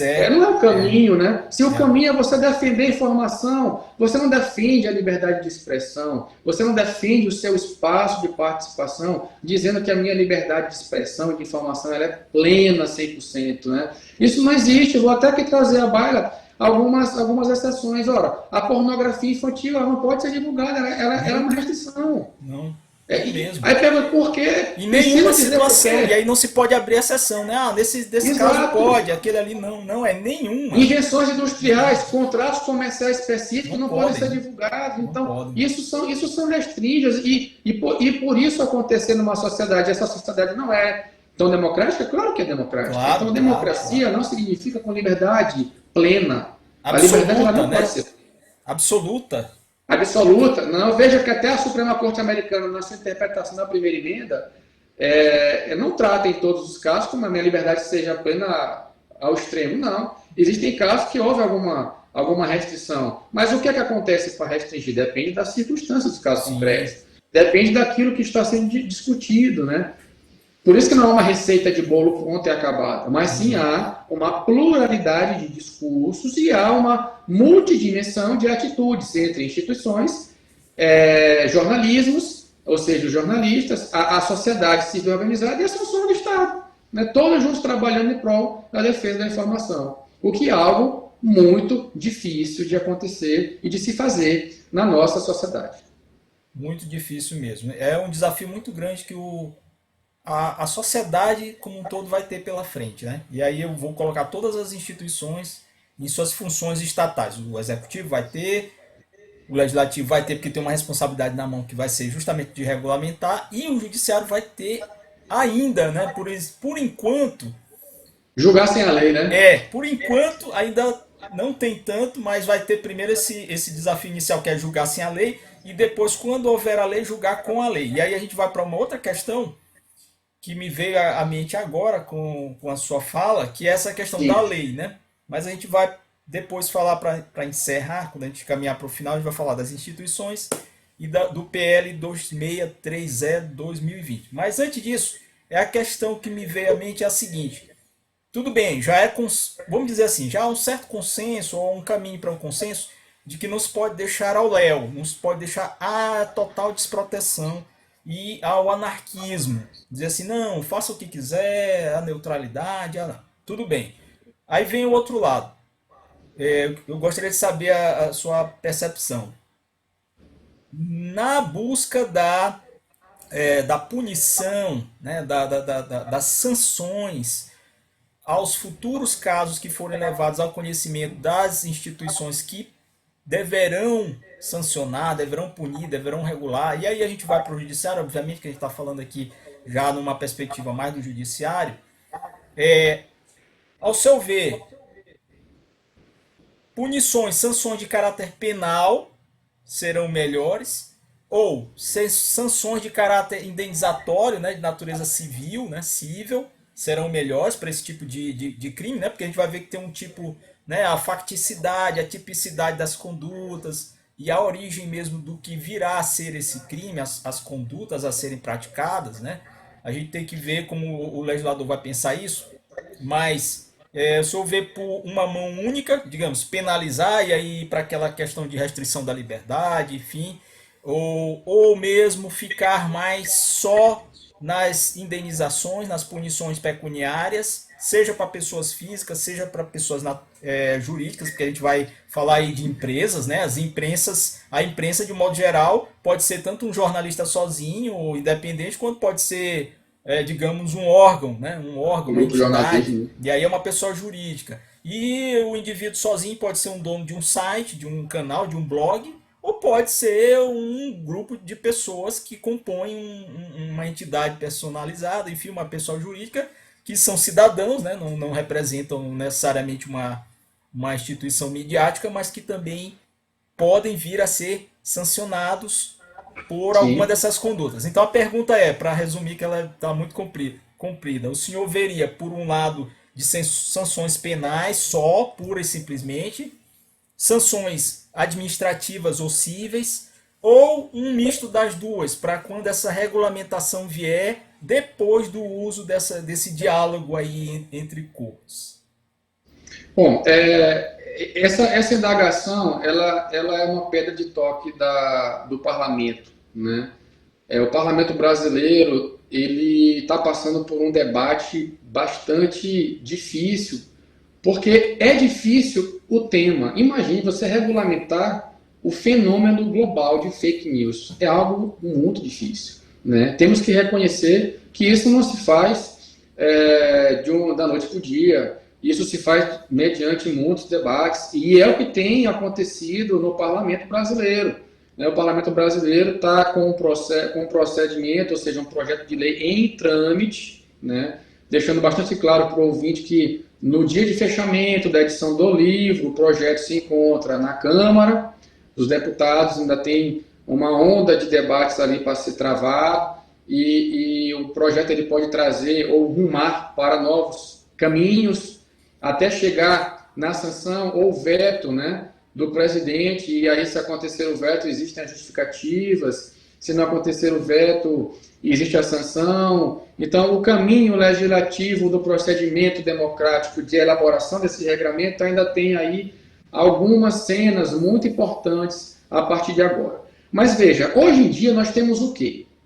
Nós temos uma responsabilidade criminal civil e também tem a responsabilidade administrativa, que já estão nos regramentos específicos, né? Existem os crimes contra a honra, existem as indenizações nas leis civis, e existem também os ilícitos quando acontecem administrativamente falando. Ou seja, regramentos, reprovações das autoridades já existem. A questão vai ser necessário colocar dentro do projeto esse tipo de conduta? Ou seja, criar um tipo penal específico para fake news, criar uma reprovação específica civil para fake news. Esse debate é um debate muito, muito complexo, né? Porque traz situações assim muito complicadas. Inclusive é importante também até olhar para as outras democracias. A Alemanha já fez um regramento, existem outros estados que têm procurado elaborar. Ou seja, não é algo que possa ser falado, respondido. Será se vai ser bom trazer um tipo penal para um projeto de lei de um problema tão complexo? Será se a sociedade não precisa caminhar um pouco mais, se aprimorar um pouco mais, se tornar mais densa, mais coesa, para que em outro patamar isso seja verificado? Algo interessante que o professor George Zabud, da PUC São Paulo e do próprio IDP, costuma falar, é que problemas complexos eles podem ser resolvidos, né? Muita gente pensa que problema complexo não tem como resolver. Não, pode ser resolvido, ele pode ser solucionado, ele pode ser melhorado, ele pode ser restringido. Agora veja, se mudou o cenário ou se as circunstâncias foram transpassadas, faz outra lei, se debate de novo, né? Porque nós estamos numa democracia que a gente não pode pensar que nasceu uma lei, essa lei não vai mudar, isso não existe. Pelo contrário, ela é mais dinâmica ainda, né? Por quê? Porque a modernidade, como você bem fala do Bauman, alguns vídeos anteriores que você tem tratado da liquidez da nossa modernidade, a liquidez ela envolve todos os setores, né? Todos. E as relações sociais que nos permeiam. Então, se a circunstância mudou, muda a lei, né? Se a circunstância melhorou, vamos melhorar o debate. Ou seja, não existe um poder que fique estanque às vicissitudes sociais. Então, isso é algo a ser falado, né? Talvez nesse primeiro momento, como de fato o projeto ele tem silenciado em relação a essas figuras específicas penais, né? Ele ande bem nessa linha, ao meu sentir, mas na ideia de outros escritores, de outros estudiosos, pode ser que não, cada um tem seus argumentos, né? Mas acho que a sociedade precisa se solidificar um pouco mais. O coronavírus traz muitas marcas que precisam ser analisadas, né? Um momento muito meticuloso da sociedade global para que também isso seja trazido à discussão no parlamento. Então, acho que podemos ter novos caminhos, até umas perspectivas mais interessantes em algum tempo depois, né? Depois que essa lei, de fato, se sair a sanção dela pelo presidente da República, e conforme for caminhando nas nossas democracias, porque, de fato, o que nós temos em mente, enquanto sociedade, para poder regulamentar algo desse tipo, é o experimento, né? Nosso e de outras democracias que apenas saíram na frente. Só que até nisso, é interessante falar, os contextos são diferentes. Então, nem tudo que é feito na Alemanha, em termos de regulação, no primeiro momento, dá certo no Brasil. Mas Verdade. pode dar, por que não? Por que a gente Sim, não sim. pode evoluir? Então, tudo isso se constrói mediante o quê? A tarefa de cada um de nós. Sociedade civil organizada, as funções da República devidamente articuladas e também a imprensa, né, a mídia televisiva, os jornais, etc. Então aí, ao seu ver, o papel das instituições é fundamental, né? Para a gente finalizar aqui, vamos. O papel das instituições é fundamental e seria de muito bom tom afirmar algo aqui bastante claro para o nosso ouvinte. Qual é o papel do Poder Judiciário? Né? Eu sou magistrado, como você falou no começo, eu preciso deixar isso dito mesmo, com todas as letras. O papel do Poder Judiciário é um papel residual, é Sim, um papel de resolver aquele paradoxo, aquele problema, paradoxo aqui tratado como um conflito complexo, né? Resolver aquele impasse, aquele litígio que chega na sua mesa e que ele não pode se furtar de apreciar, ou seja, ele tem que trazer uma resposta constitucional quando não existe a lei. Ou quando existe a lei, esta de repente é obsoleta. Ou seja, ele tem que resolver aquela situação. Mas ele não é que vai resolver dizendo que ali é uma fake news. Ele não vai não, não. regulamentar as fake news. Ele não vai ser, porque ele não tem essa legitimidade democrática para agir. O tribunal é eminentemente contra-majoritário. Ele tem que analisar se há desrespeito que aos direitos fundamentais. Ou seja, o tribunal ele trabalha no lado residual, secundário. Ele não tem que dizer o que é fake news. Ele analisa o caso, soluciona o caso mediante as normas constitucionais, ou seja, a Constituição é o caminho que ele deve seguir e racionalizar o seu argumento para poder invocar na sua decisão, mas ele tem que proteger naquele paradoxo, aquele direito fundamental que está sendo fragilizado. E não dizer o que é o que não é o fenômeno de fake news ou não querer regulamentar. Isso é papel do parlamento, é papel do poder legislativo, que no Brasil já assumiu o protagonismo de assim fazê-lo. Lembrando, Roger, que nesse trâmite do projeto de lei existem tantos outros projetos que caminham lá, ou Sim, seja, vamos ter uma lei que no futuro próximo vão acontecer várias emendas com legislativas certeza. depois. Com certeza. Eu acho que a tendência é essa mesmo. Esse PL aí 2630-2020, ele vai ser enxertado, ele vai ser emendado, ele vai ser, né, vai ter destaque, vai ter redações outras, enfim, muita coisa ainda vai acontecer. Mas o mais importante, né, que eu gostaria de frisar, com base no que o senhor falou, é que seria importante que esse debate fosse cuidadoso, fosse mais demorado, né? Não pudesse ser uma coisa rápida, às pressas, como muitas vezes o legislativo tem feito, né? De fazer o seu papel nas coxas, né? A toque de caixa, vamos fazer uma lei, porque agora tem que ter essa lei. É fazer a lei, mas buscando ouvir também a sociedade, ouvir não só o parlamento, né, com as suas composições lá, os partidos e seus representantes, mas ouvir a sociedade, ouvir as instituições, né, e amadurecer mesmo para saber qual é o melhor modelo, né, qual é o melhor modelo, qual é o paradigma que nós vamos tomar para referenciar o nascimento dessas normativas aí e decidir, né? O que for melhor para como o senhor bem falou também, se não der certo, refaz, né? Faz outras leis, né? A dinâmica social Exatamente, não deu requer isso certo, aí, né? então mudou o cenário, então vamos adequar, né? O Adequa-se, né? processo legislativo ele é dinâmico, a Adequa-se, sociedade é dinâmica, né? adequa-se. E exatamente aí o debate existe, as vocalizações do público existem, as participações de pessoas privadas existem, os debates ocorrem em duas casas. Veja que o nosso parlamento já tratou até de lei geral de proteção de dados, que também é uma matéria muito meticulosa, muito parcimoniosa, muito primorosa, de difícil regulamentação também. Agora se debruça sobre o caso das fake news, ou seja, são temas que estão ali rondando em rounds sucessivos as comissões parlamentares e que nós temos que entender que a dificuldade é enorme e isso não se resolve em uma lei, né? Isso é Não impossível mesmo, acontecer. não mesmo, não mesmo.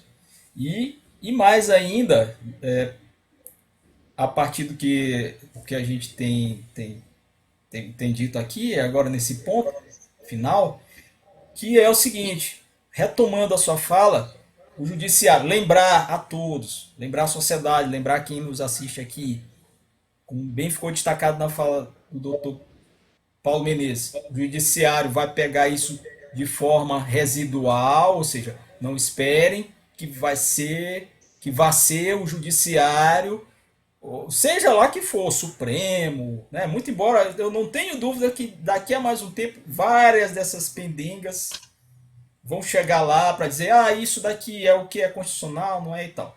Né? Isso aí eu não tenho dúvida, doutor. Mas assim, lembrar Isso mais já é uma um vez. plano, já é uma agenda já para os próximos anos, para os próximos meses, né? Ou É, seja, quando sair a lei, de repente é, já pode até ter ações diretas, né? é perfeito. Isso daí eu já estou esperando. Né? Nós, como constitucionalistas, o senhor é constitucionalista, eu também sou. A gente já, isso aí eu não tenho dúvida. Eu não sei se alguém tem, eu não tenho, vai chegar lá. Mas lembrar, né, na fala do doutor Paulo, não vai ser o judiciário que vai resolver tudo. Por isso, ele vai auxiliar a tentar buscar soluções para os hard cases, né? Também muita coisa difícil vai Para que aparecer aqueles aí. direitos fundamentais que estejam ali em situação de vulnerabilidade se fortaleçam, né? Isso. Ninguém tem o monopólio da Perfeitamente. verdade. Ninguém tem o monopólio da verdade. Perfeitamente. E aí vem o que eu queria dizer, que é, devemos pensar também, aí já que a gente está pensando numa questão macro, né, dentro de como é que nós vamos, enquanto sociedade, enquanto instituições, o papel das instituições, solucionar ou buscar soluções para quando os piores casos aparecerem. Porque vai ter coisa banal, vai ter coisa gravíssima, eu não tenho dúvida disso também. Daqui para frente a gente vai se confrontar com algumas dessas aí. Vamos ver aí uns casos paradigmáticos. Mas quando acontecer, que eu acho que nós temos também que ter inteligência, nós que eu digo, nós sociedade, nós instituições, de buscar todos os instrumentos existentes, não só pegar a lei e dizer agora vou levar para o judiciário vai resolver. Temos todos os outros meios de solução de conflitos, né? Isso aí tem que ser utilizado mediação, todas as outras formas de composição, até mesmo extrajudiciais, eu acho que deveriam ser pensadas, porque nem todo caso, quero crer, vai ser um caso de manda lá para o judiciário que o judiciário vai resolver. Lógico que dependendo da gravidade da questão, pode ser que chegue lá. Mas se nós pudermos prever todos os outros mecanismos de composição entre as partes envolvidas, quem foi penalizado com aquilo, quem ficou sofreu algum dano com aquilo, algum malefício, e quem provocou, né, possam ter outras alternativas para compor, né, mediação, arbitragem, seja lá conciliação, tudo aquilo que houver dentro dos dispositivos, né, para que não se leve mais uma montanha de situações complexas. E aí a gente ainda vai entrar no outro detalhe, complexas, porque se fossem questões corriqueiras, para chegar ao judiciário, como já chegam milhões e milhões de processos por ano no judiciário brasileiro, tanto no federal quanto nos estaduais, e na Justiça do Trabalho também, que é outra que recebe uma carga monstruosa de reclamações. Aí a gente vai sobrecarregar ainda mais um poder que já luta, né, para tentar se dinamizar e se modernizar. Então acho que é bom que nós tenhamos isso em vista. Nós, que eu digo nós, sociedade, nós, instituições, e o legislador mais ainda. Acho que a principal tarefa, a mais importante nesse primeiro momento, vai ser como o legislador vai articular esses mecanismos regulatórios, essa lei, seja lá o que vier. E no mais, como o doutor Paulo falou, é a sociedade, a evolução, né?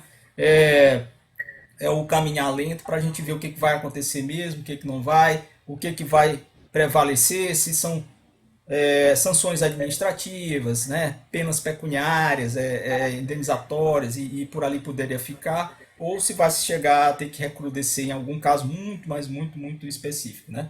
Doutor Paulo, eu queria agradecer por essa excelente entrevista, esse bate-papo, a possibilidade que a gente teve aqui de falar sobre esse livro, que é importantíssimo. Aí eu vou passar a palavra para as suas considerações finais, mas antes lembrando, e aí você pode reforçar, o senhor pode reforçar, que também depois deste lançamento, em breve, não muito distante, haverá uma segunda obra também da sua Lavra que vai ser lançada. Né? Então, suas considerações finais, meu agradecimento aqui, passo a palavra para o senhor. Bom, eu gostaria de falar a você, ao nosso ouvinte, que para mim é uma satisfação imensa poder aqui estar num canal de comunicação da modernidade, né? Mas trazendo material que provoca sempre nossas reflexões, não somente minhas, mas como suas, Roger, e também de tantos ouvintes que nos assistem agora, porque estamos na mesma intenção de construir perspectivas, melhores construtos sociais para as nossas democracias, né? Então, eu agradeço demais a Deus também, ao Senhor e ao telespectador por esse espaço, né? E gostaria de dizer ao nosso ouvinte que a ideia do livro é exatamente que ele cresça em conjunto, né? Recebendo críticas, recebendo sugestões para que nós possamos sempre trazer o máximo de situações possíveis. Haja vista que não é tão comum conseguirmos fazer uma compilação de um assunto tão complexo num livro só. Verdade. Tanto é que eu tentei estabelecer três grandes áreas, por isso que o livro tem três contextos. É o contexto das fake news na modernidade, né? É o contexto das fake news no aspecto metodológico e o contexto das fake news no seu aspecto regulatório, para que o leitor, quando leia o sumário, ele consiga já no seu intelecto fazer aquele raio-x da obra, né? E trazer algo que seja mais de bom tom, trazer algo que seja de fácil acesso, uma leitura mais agradável, que fale o essencial de um assunto que é muito essencial, né?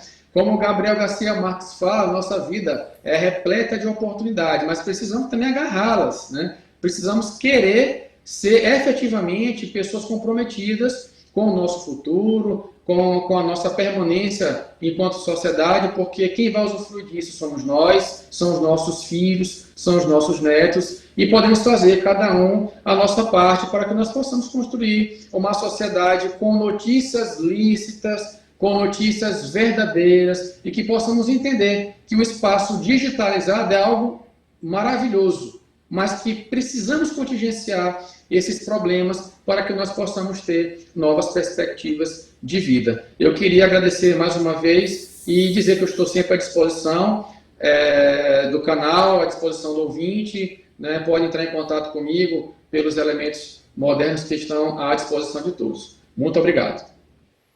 Eu que agradeço. Então, estivemos aqui com o Dr. Paulo Menezes, que falou sobre a sua obra, sobre esse tema complexo e atualíssimo, que espero que vocês possam não só adquirir essa obra, ler e debater, né, disseminar essa boa nova, não a ruim, a fraudada, não, mas a verdade e aquilo que é relevante. Então, fica aqui a nossa sugestão de leitura, nosso agradecimento ao Dr. Paulo Menezes. Ficamos por aqui, muito obrigado a todos, espero encontrá-los no nosso próximo vídeo. Até lá!